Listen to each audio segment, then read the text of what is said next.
As Georgia deals with the drought, it's been taken to court in an ongoing battle with Florida over its water supply. The fight is over the Apalachicola Chattahoochee Flint River Basin, which serves Georgia, Florida, and Alabama. The state of Florida claims Metro Atlanta and Southwest Georgia farmers use too much water. It wants more of that supply to support the oyster industry and other plant and animal species. And it wants a cap on Georgia's water use and added restrictions during droughts like now. Georgia wants Florida's request for a water cap denied. I want to welcome you back to the Public Affairs on Peach, and we are going to get really deeper into the water wars in this segment because so many people don't understand it. So my guest, Bob Kerr, who at one time was Georgia's chief negotiator on this very issue, and Wilton Rooks, who is the president-elect of the Lake Lanier Association. Thank you, gentlemen, for joining us. Thank you. My pleasure. This is going to be so very interesting because this is a long-standing dispute. So let's just delve into this, because talk to me about what this really is over, because really in layman's terms, one state, as most people see it, you got one state complaining that the other state is using too much water. Is that it in a nutshell? But because it's more complicated than that. It's a very complex issue. You're dealing with water supply, water quality, diversity, navigation, hydropower, recreation, oh my gosh, drought, and a few other things. So trying to narrow it down, I'd put it this way. When it's raining, everybody's happy. Yeah. It's raining a lot, you use the lakes for flood control. If it's raining normal, we're all right. It's when they're in drought, like we are today, that this becomes a bitter struggle. Right. Dealt with it for many years, had numerous conversations with Florida, Alabama, our own stakeholders. A lot of them downstream didn't like some of the things. So are we using too much? Probably not. If you look at the last few years, we have added 1 million people, and we're using 10% less water than when we started with those 10 million people. Wow. Technology in the agricultural community has improved tremendously. Instead of agricultural water systems that spray up, they now go down, less evaporation. They're controlled by computers, water, soil sensors, right, all these things. Right. So I would say that we're complying with the law, which says we have the right to reasonable use. Oh, man. But I can tell there's a lot more weeds there, no question. Okay. So when you start talking about Lake Lanier, how does Lake Lanier play into this?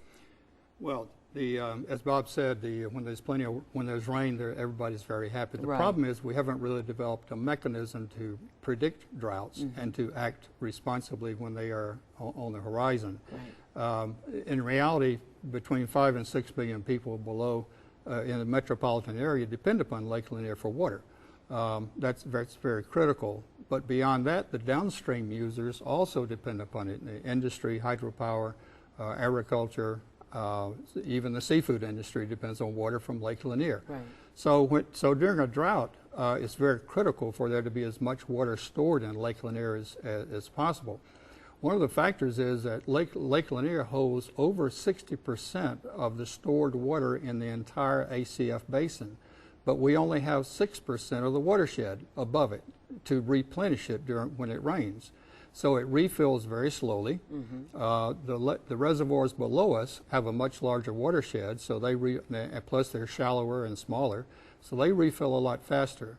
So in a very severe drought like we're in now, oftentimes Lake Lanier is the last bucket of water that's available to use for downstream usage, including metropolitan Atlanta for water supply. Oh. So it's very critical to preserve as much water while there is rain as is possible inside Lake Lanier. So that's one of the actions that we really need to focus on. So are you very concerned that this could dry up in the next 15, 20 years? Like some people are saying, they're asking, is it realistic to say this could very well dry up?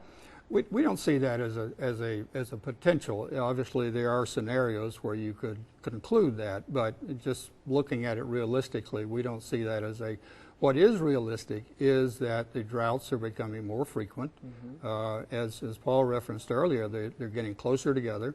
The last two, in 2007 was a really bad drought. We were 20 feet down in 2012. And then 2016. So they're getting closer together, and that's the prediction for going forward into the future.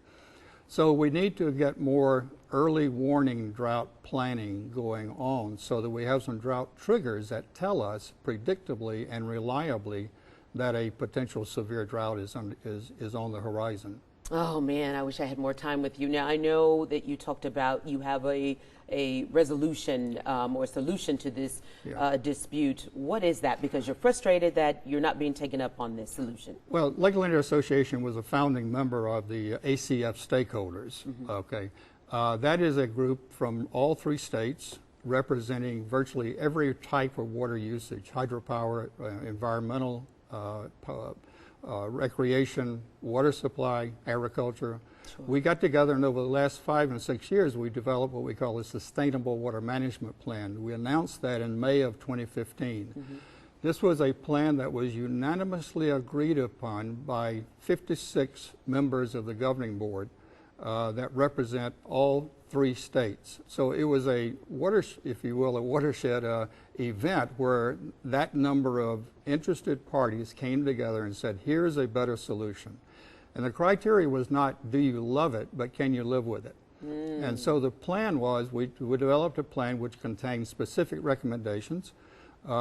If we did all of them together in combination, then it would improve the available water for use during a drought. And we're talking about what? Florida, Georgia, and Alabama. For all 3 states were represented. All of 14 different water interests were represented. Okay. And the problem is the Florida-Georgia lawsuit was a major speed bump for us, and we had officials tell us that our timing was terrible. Because after the lawsuit was announced, the states basically circled the wagons and did not want to take outside influence. So we're optimistic that when the Supreme Court issue is decided, that will open up the door for the stakeholders to consider it a solution to be considered. And we think it's a good starting point for the states to come to an agreement. Well, you know what? Here's the other thing, and I know I've got to move on. But regardless of how this dispute turns out, I know that everybody wants alternatives to the droughts that we face, the water shortages that we potentially could be facing. You all are included in that, I'm sure. Absolutely. Yeah. Gentlemen, thank you so very much. Thank you. Appreciate it. Well, how has the drought affected farmers, and what could it mean to us, you and I, at the grocery store? That answer when Public Affairs on Peach returns.